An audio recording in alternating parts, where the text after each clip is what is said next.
Ini adalah tim terlemah yang pernah saya lihat. Kesatria berusaha menyerang dengan sekuat tenaga malah terlempar. Kekuatan pembunuh setara dengan udara. Menusuk terus 23 kali. Musuh tidak terluka sama sekali. Serangan jarak jauh yang layak susah payah. Hampir melukai teman sendiri. Hanya satu goblin level 1 sudah membuat seluruh tim ketakutan. Tampaknya, pria besar yang paling garang tidak bisa pegang pedang. Langsung memotong pohon dengan satu tebasan. Dan goblin memanfaatkan kesempatan itu untuk menyerang dengan pisau. Pria besar itu mengacungkan tinjunya secara sembarangan dan membuat goblin mundur. Saat itu dia menoleh. Dia melihat gadis kecil berkulit keripik di belakang. Dia segera mendekat dengan langkah angin cepat, tapi gadis itu melawan dengan sihir. Sayangnya, tangannya lambat, dan saat mantranya belum terbentuk, dia terlempar jauh. Untungnya, pendeta di sampingnya cepat mengeluarkan cahaya hijau menyembuhkan gadis itu. Kemudian dia berbalik dan berteriak, ini adalah pertarungan yang berkaitan dengan nyawa. Kita harus berjuang sekuat tenaga. Goblin.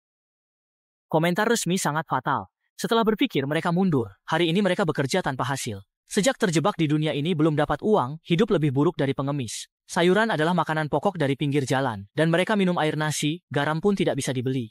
Untuk bertahan hidup, mereka bergabung guild dan belajar. Agar tidak mati kelaparan, mereka memutuskan untuk bergabung dengan guild dan belajar keterampilan berburu, rela menghabiskan semua uang mereka, karena ini adalah satu-satunya cara untuk bertahan hidup di dunia ini. Tokoh utama, Hal, memilih guild pencuri, susah payah merangkak masuk melalui lubang anjing, dia menemukan sekelilingnya kosong. Namun, detik berikutnya, seorang gadis besar jatuh dari langit dan pakai teknik bela diri wanita untuk mengalahkannya. Hanya setelah Hal menyatakan niat dan kesungguhannya, gadis itu enggan setuju untuk menjadi mentor hidupnya. Siap untuk membimbingnya masuk ke dunia pencuri. Dengan guru berbadan seperti itu, tidak perlu khawatir anaknya tidak belajar dengan baik. Setelah 7 hari pelatihan yang sangat keras, mereka berhasil lulus dengan selamat, dan setiap orang mendapatkan profesi masing-masing. Tank bernama Mokuso, ksatria gelap bernama Lan, pemburu bernama Menger, penyihir utama bernama Shihe, dan pemimpin tim pendeta bernama Manado. Dengan pengalaman pahit sebelumnya, kali ini mereka berencana mencari goblin yang terpisah untuk mencoba kemampuan mereka. Tetapi saat mereka menuju keluar, Lan dan Menger terlibat dalam beberapa perdebatan tentang bagian tubuh. Gagal. Situasi memburuk, Kapten alihkan topik. Menger, maju, temukan goblin makan lebih baik, seolah mengejek. Tim belum dapat uang lama, incar goblin terpisah. Hal, rencana serang belakang. Cemas, Menger elap belati. Rekan serang sembrono, goblin sadar. Mereka lari, tapi pedang Menger blokir jalan, lompatan kualitas. Goblin teriak minta bantuan. 6 orang, belum lihat darah, gemetar. Mereka tahan takut, terus serang, meski unggul jumlah, hanya imbang.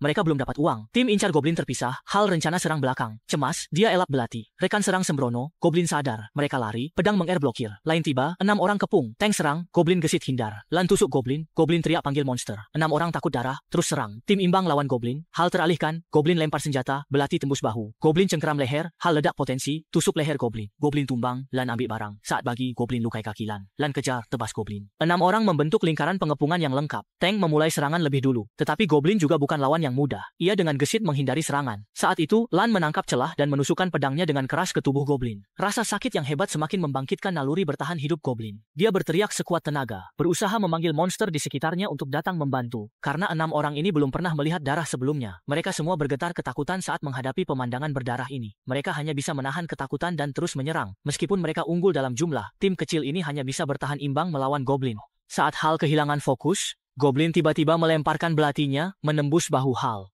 Goblin melompat dan mencengkeram leher Hal. Rasa dingin kematian menyelimuti hatinya, dan Hal meledak dengan potensi, menusukkan belati ke leher goblin. Setelah pertarungan hidup dan mati, goblin tumbang, Lan mengambil barang berharga. Namun, saat membagi barang, goblin melukai kaki Lan. Saya terkejut. Lan mengejar goblin, satu tebasan keras menghantam tubuh goblin. Saat Lan menyerang, darah berceceran, Ren mengayunkan pedangnya ke arah musuh. Setiap tebasan membuat suasana semakin berdarah, dan pemandangan ini langsung membuat rekan-rekannya pingsan ketakutan. Hanya setelah goblin benar-benar mati, Ren baru bisa berdiri dengan goyah. Dia tidak bisa mempercayai apa yang baru saja terjadi. Tangannya kini pertama kali tercemar oleh kehidupan. Di sampingnya, rekan-rekannya bahkan merasa mati rasa. Jari-jari mereka bergetar, bahkan belati pun sulit mereka pegang. Beberapa anak ini sebenarnya tidak berasal dari dunia ini, terpaksa menjalani kehidupan yang penuh dengan bahaya. Tidak hanya situasi di sekitar mereka penuh bahaya, tetapi kehidupan mereka juga sangat menyedihkan. Barang rampasan mereka dapatkan dengan mempertaruhkan nyawa hanya cukup untuk bertahan hidup beberapa hari. Setelah berhari-hari bertarung, mereka semua menguasai keterampilan baru. Dan sekarang mereka tidak perlu lagi bertarung melawan goblin sambil mengelilingi Hal. Mereka mendapatkan keterampilan khas pencuri, yaitu menusuk, dan kekuatan tempur setiap orang meningkat pesat, tetapi yang paling berubah adalah si rusa kecil.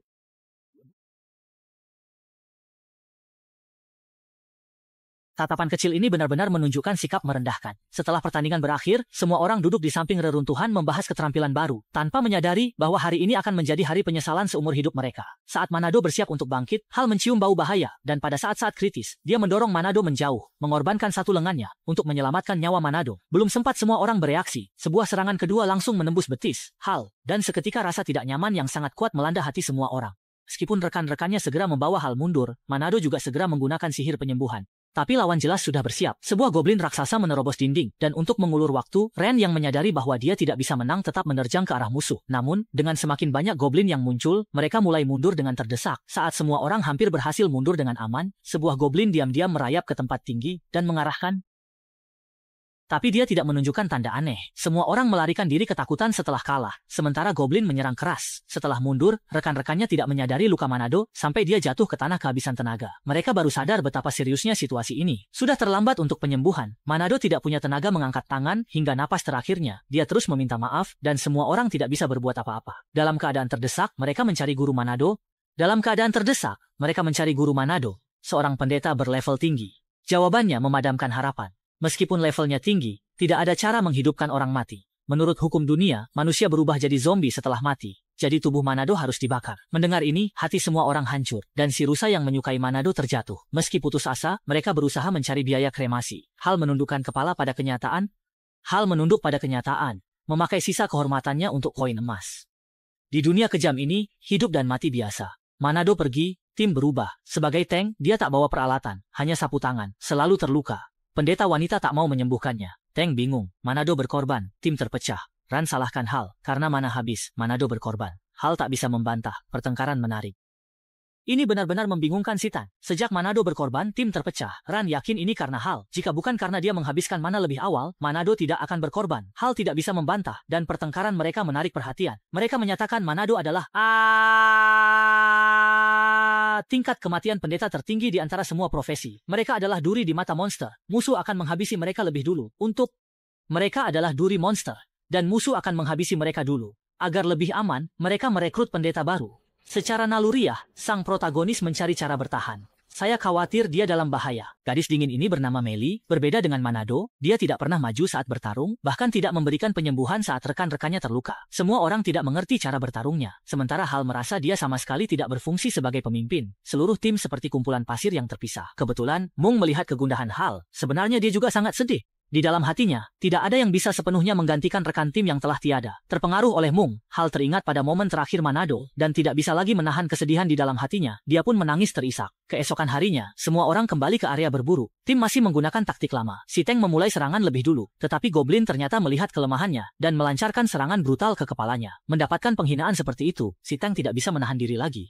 Mengayunkan pedang besar dan memecahkan lawan. Sementara di sisi lain, mereka juga mulai berkoordinasi. Si rusa pertama-tama menggunakan sihir untuk menjebak musuh, Hal dan Mung kemudian mendekat untuk menyelesaikan. Setelah beberapa aksi, pertarungan berakhir. Melihat kedua orang terluka, Meli tidak langsung memberikan penyembuhan, mengambil langkah berbeda sesuai situasi. Ini adalah kesadaran belum pernah dikuasai Manado. Penyembuhan berlebihan adalah penghinaan bagi profesi pendeta. Dalam pertarungan berikutnya, kekurangan helm semakin terlihat. Tank benar-benar tidak bisa bergerak leluasa. Saat kritis, rekan-rekannya tetap bisa diandalkan. Hal menyergap dan melukai pergelangan tangan musuh, dan Tank menggunakan kesempatan melontarkan Goblin. Setelah lama berada di dunia asing ini, kerjasama tim mulai membaik. Setelah pertarungan berakhir, Hal menyatakan akan menggalang dana untuk membeli helm, karena jika terus begini, itu bukan solusi. Jika peralatan Tank tidak memadai, seluruh tim akan dalam bahaya. Dia selesai berbicara, seekor Goblin melompat menyerang, dan Meli segera melindungi di depan. Untungnya, Ren bereaksi cepat dan segera menendang Goblin itu. Melihat reaksi instingtif Meli dalam situasi darurat, semua orang mulai menerima gadis dingin yang hangat di dalam. Setelah kembali ke kota, Hal mengundang Meli untuk kegiatan tim, tetapi dia langsung menolak. Setelah mengetahui bahwa mereka bertemu dengan mantan rekan tim Meli, barulah mereka memahami kisah pahit di balik gadis kecil ini. Sebelumnya, Meli juga memiliki tim kecil yang terdiri dari 5 orang. Berkat kemampuan penyembuhannya, tim tersebut melaju lancar dalam pertempuran melawan monster. Saat itu, Meli tidak hanya bertanggung jawab untuk penyembuhan, dan mereka juga sesekali maju ke garis depan. Kemenangan demi kemenangan membuat mereka semakin besar kepala, bahkan mulai berpikir untuk menjelajahi dungeon lebih dalam. Namun, kenyataan yang kejam memberikan mereka pukulan telak, hanya satu monster dasar saja sudah membuat mereka tak berdaya. Ketika Shaolin terbangun, dua rekan timnya sudah tewas, dan kapten juga dalam keadaan sekarat menggunakan sisa tenaganya untuk bertahan. Sementara itu, Mei yang seharusnya bertanggung jawab untuk penyembuhan, tidak bisa lagi menggunakan sihir penyembuhan karena sebelumnya telah menghabiskan mana secara berlebihan, dan dia harus melindungi mereka untuk melarikan diri. Kapten tidak pernah bisa keluar dari gua tambang. Tim yang terdiri dari 5 orang hampir hancur total, dan Mei pun menutup semua emosinya. Pengalaman ini mengingatkan hal pada Manado yang dulu, yang juga seperti itu. Untuk memikul beban tim serta banyak peran, akhirnya dia tidak punya tenaga untuk menyembuhkan dirinya sendiri. Hanya dengan menjadi lebih kuat, dia bisa melindungi rekan-rekannya lebih baik. Namun, tidak ada yang menyangka, kesempatan untuk membalas dendam datang begitu cepat. Suatu hari, Hal menemukan seekor goblin yang membawa belati, dan goblin itu adalah pembunuh Manado. Saat Hal bersiap untuk melompat membalas dendam, Mung menghentikannya. Saat ini, mereka bukan tandingan. Jika keluar, mereka hanya akan menjadi korban. Untuk menjadi lebih kuat, mereka menghabiskan hari-hari mereka di area berburu. Dan setelah bertarung berkali-kali, kerjasama mereka semakin baik. Mei mulai lebih beradaptasi dengan tim ini. Kunci hatinya yang telah lama terkunci perlahan mulai terbuka. Di mata orang luar, mereka tampak seperti orang gila yang memburu goblin siang dan malam, hanya untuk cepat meningkatkan kekuatan demi membalas dendam untuk Manado. Semua koin emas yang didapat dari monster, selain untuk kebutuhan sehari-hari, semuanya diinvestasikan untuk peralatan. Setiap orang mendapatkan banyak peralatan bekas, tetapi kekuatan tempur mereka meningkat signifikan. Meningkatnya level, mereka membuka keterampilan baru. Hal menguasai teknik maju dan serangan tercharged, si Rusa menguasai keterampilan pengendalian, hipnosis, Ren menguasai teknik tubuh iblis, dan Mung punya kemampuan mata elang. Selain itu, selama proses ini, Hal menemukan bahwa dia punya kemampuan memperbesar kelemahan musuh, memudahkan kerusakan ganda. Dia sudah mempersiapkan segalanya, semua orang tiba di sarang goblin. Perang balas dendam dimulai. Untuk membalas dendam Manado, mereka mencari informasi markas goblin.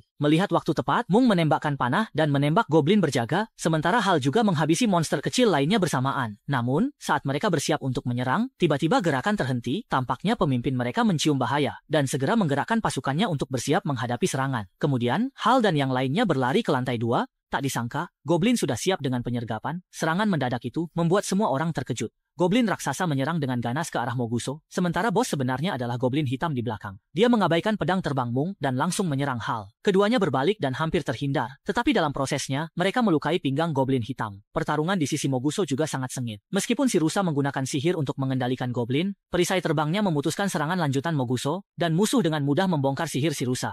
Semua orang mulai panik, jelas bahwa musuh ini bukan goblin biasa. Baik taktik maupun keterampilan manusia, lawan sangat memahaminya. Suara jeritan terdengar, bahu Mung tertusuk langsung oleh tombak. Melihat itu, Hal segera menyerang goblin hitam, tetapi semua serangannya dengan mudah dihindari. Pada saat-saat kritis, mereka masih harus mengandalkan penyembuh. Meskipun Mei berprofesi sebagai pendeta, jangan pernah meremehkan semangatnya untuk menyerang. Ketika lawan sejenak kehilangan fokus, Hal memanfaatkan kesempatan itu dan menusukkan pedangnya ke bagian vital, lalu menjatuhkan goblin hitam ke bawah. Untuk menyelamatkan nyawanya, goblin hitam keras menahan belatinya, lalu menendang Hal mundur dari medan perang. Sementara itu, Moguso sudah terjatuh karena serangan lawan. Melihat itu, Mei segera menggunakan sihir penyembuhan. Si Rusa tanpa memikirkan keselamatannya sendiri, mendekat menggunakan sihir hipnosis. Dengan kerjasama berlapis-lapis, Moguso akhirnya menghabisi lawan satu tebasan. Setelah itu, mereka menemukan goblin hitam sekarat. Yang mengejutkan mereka, goblin hitam tidak menunjukkan tanda-tanda perlawanan. Saat Ren berencana memenggal kepalanya, tiba-tiba terjadi insiden, sebuah panah tanpa suara langsung menancap di punggung Mei. Adegan yang terasa akrab ini mengingatkan mereka pada hari pengorbanan Manado. Apakah semua pendeta akan berakhir dengan tragis seperti ini? Tidak ada waktu untuk berpikir. Panah kedua datang, untungnya Hal berhasil menangkisnya dengan tangan. Saat itu, mereka sangat marah, dan langsung mengayunkan pedang. Goblin hitam melihat Mei yang sekarat, dan Hal merasa sangat panik. Untungnya, Mei masih menyimpan satu sihir penyembuhan untuk dirinya sendiri. Melihat situasi yang tidak menguntungkan, goblin yang melepaskan panah segera melarikan diri. Dia adalah pembunuh Manado. Sekarang hampir Mei dibawa pergi. Bagaimana Hal membiarkannya? Dia menggunakan jubahnya sebagai umpan, dan berhasil mendekatkan posisi mereka. Dalam jarak dekat, goblin hanya bisa melawan dengan belati. Ini menguntungkan Hal. Dengan beberapa gerakan, dia berhasil melontarkan senjata musuh. Hal ingin menyerang kilat untuk memenggal kepala goblin, tapi dia kehilangan keseimbangan dan jatuh dari atap, lehernya terjepit keras. Saat hampir kehilangan kesadaran, Hal mencabut belatinya dan menusukkannya ke tubuh goblin. Terkadang, banyak senjata adalah kekuatan. Setelah bertarung selama berhari-hari, untuk membalas dendam Manado, akhirnya mereka bisa bernafas lega. Namun, meskipun begitu, orang yang sudah mati, tidak akan hidup kembali. Dengan terbayarnya dendam Manado, berita tentang penyerangan goblin hitam mulai menyebar, dan semua orang mulai menyebut mereka sebagai pembunuh goblin. Namun, goblin hanyalah makhluk terlemah di dunia ini. Jalan yang harus mereka tempuh masih sangat panjang. Hal sarankan mengganti lokasi berburu, karena goblin sudah tidak lagi menjadi ancaman. Tetap tinggal di sini tidak ada artinya bagi mereka. Lagi pula, di dunia ini, jika tidak bergerak maju, mereka akan mundur. Dan mundur berarti kematian.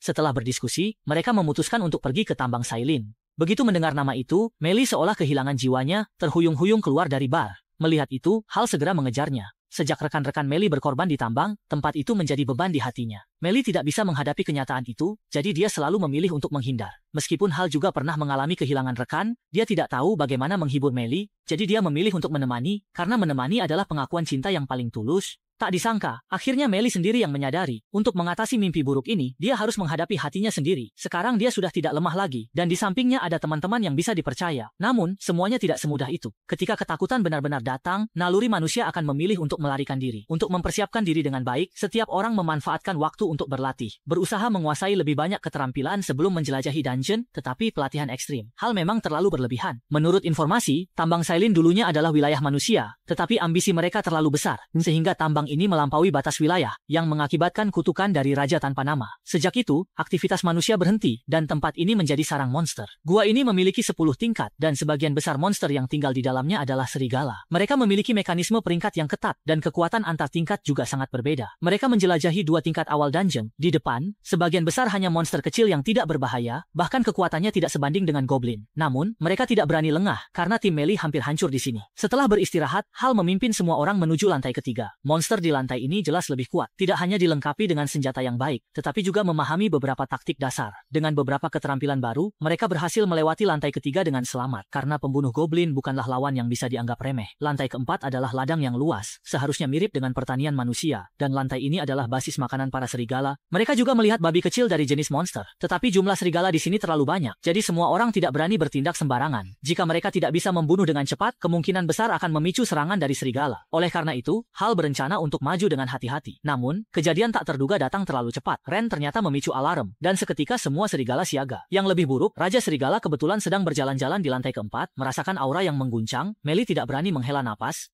Keempat anggota tubuhnya bergetar tak terkendali. Melihat itu, Hal segera bersiap untuk mundur. Tetapi Raja Serigala ternyata sudah memprediksi rencana mereka. Saat itu, banyak penjaga berkumpul di pintu keluar lantai ketiga. Dalam situasi darurat, Meli memimpin semua orang menuju lantai kelima, tempat para serigala menempa besi, dan rekan-rekan Meli juga tewas di sini. Dengan petunjuknya, Hal dan yang lainnya tiba di dekat reruntuhan, dulunya kuil manusia, dan salah satu tempat aman yang langka di lantai kelima. Namun, kenyataan menyakitkan datang cepat. Dia selesai berbicara, suara aneh terdengar dari kegelapan. Ren cepat berpikir, mengambil rumput bercahaya dan melemparkannya. Saat melihat pemandangan di depannya, keringat membasahi punggungnya.